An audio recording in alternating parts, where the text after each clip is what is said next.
Hi guys and welcome back. Today we're gonna adjust the drive chain slack, check the rear axle alignment, the wear of the chain and the wear limit of the drive chain slider. Everything will be done by the book, so stay until the end of the video to be sure you're not missing any of these important steps.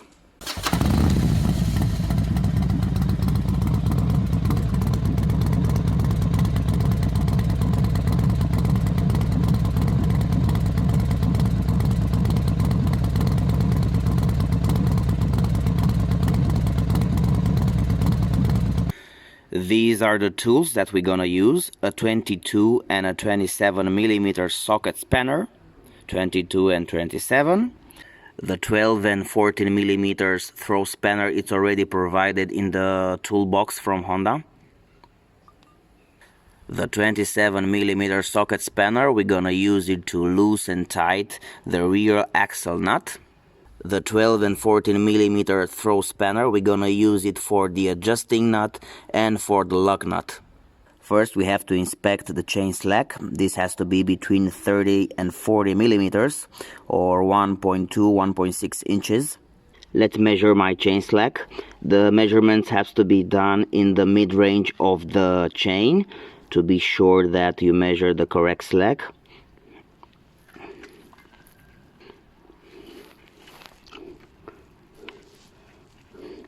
So mine has about 50 millimeters slack.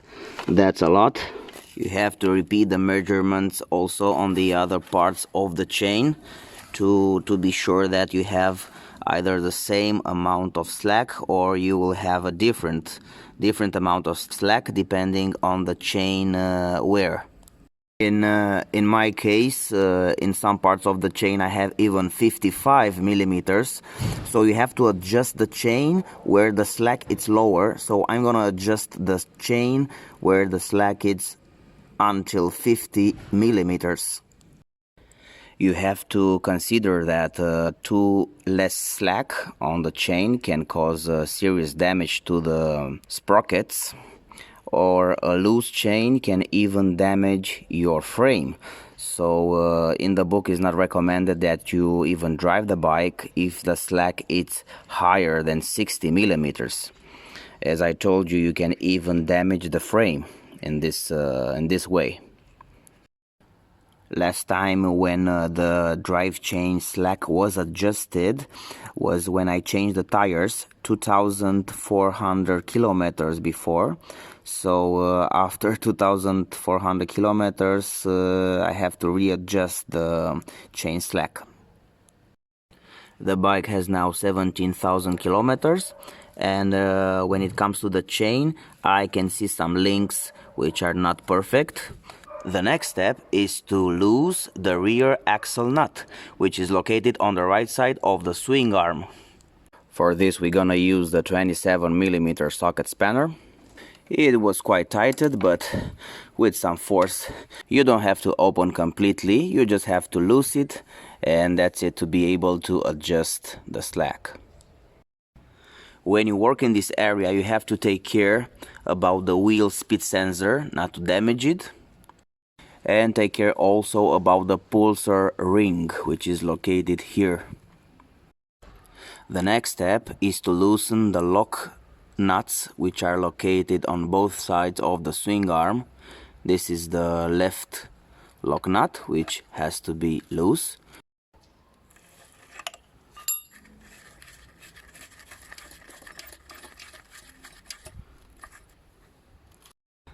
Then go to the right lock nut and loose it.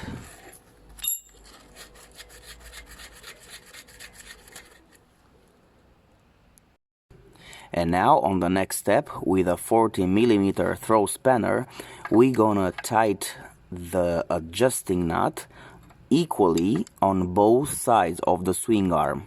So we're gonna first tighten the left one.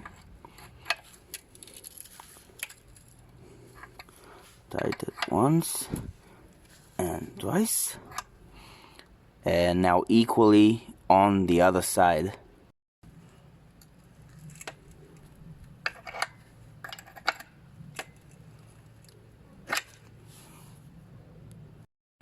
just a little more.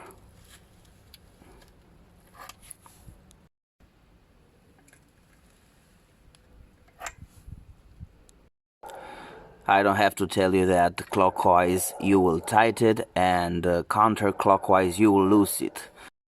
Now you must check that on both sides you have the same marks. As you can see here on the left side I have the arrow, and then comes 2 lines, and the measurement is until the end of the second line. And on the right side it's the same. Comes the arrow and then comes the second line, and this is the measurement perfectly. As I told you before, the slack has to be adjusted at a point midway between the drive sprocket and the driven sprocket. This is somewhere here. Now let's measure the slack again. We're gonna put it up and then measure it. It's actually between 3 and 3.5 centimeters, so I would say it's 30 millimeters. I will leave it at 30 millimeters. I'm gonna measure it again after tighten the rear axle nut. Keep in mind that the loose is better than tight, so it's better that the chain to be a little loose than to be too tight. The next step is to tighten the lock nut by keeping the adjusting nut and lock it.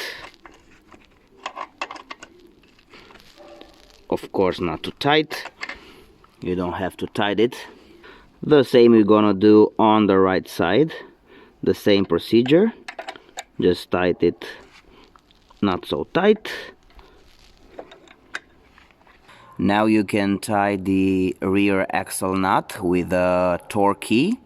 You have to use 98 Newton meters to tighten the bolt up. And now that we have the rear axle bolt tightened up, we will measure again the slack. It's very important not to have it too tight. And we're gonna measure it in multiple points. So we have exactly 30 millimeters.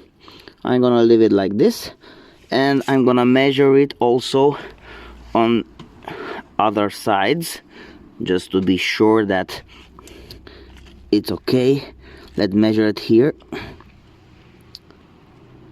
So here we have also 30 millimeters.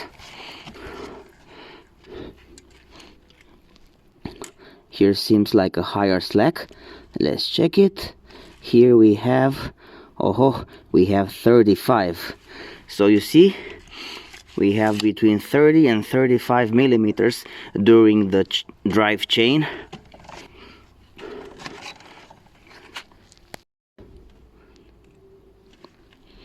And in the rest of the chain, seems like we have 30.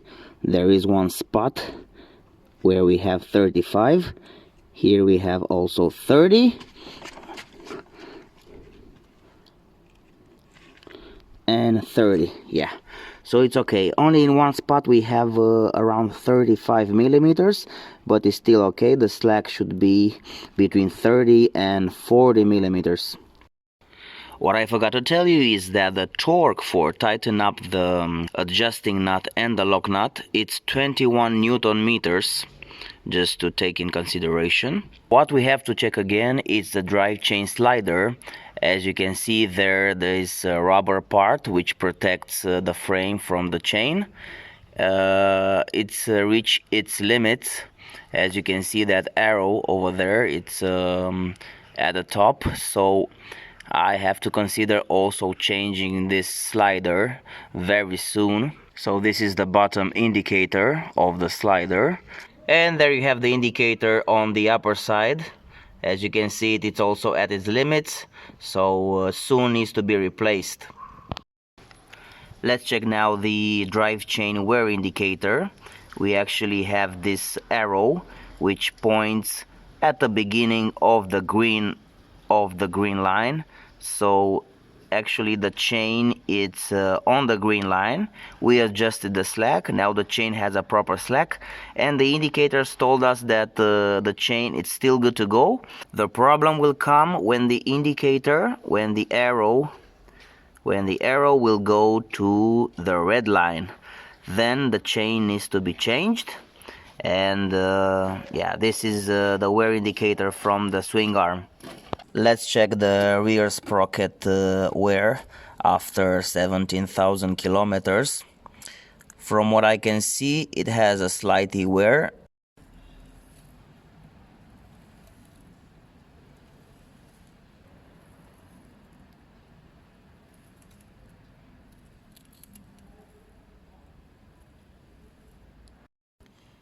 I would say it looks okay. It has some wear, some usage on it.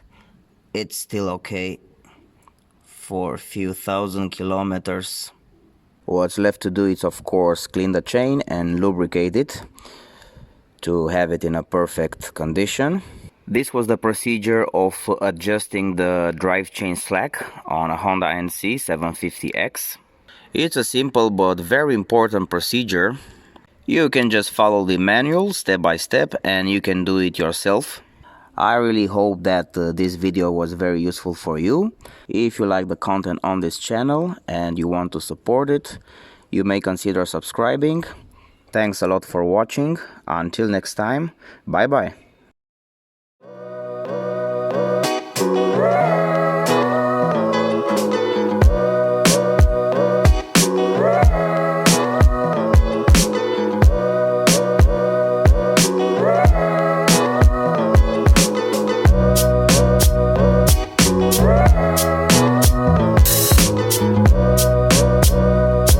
Right.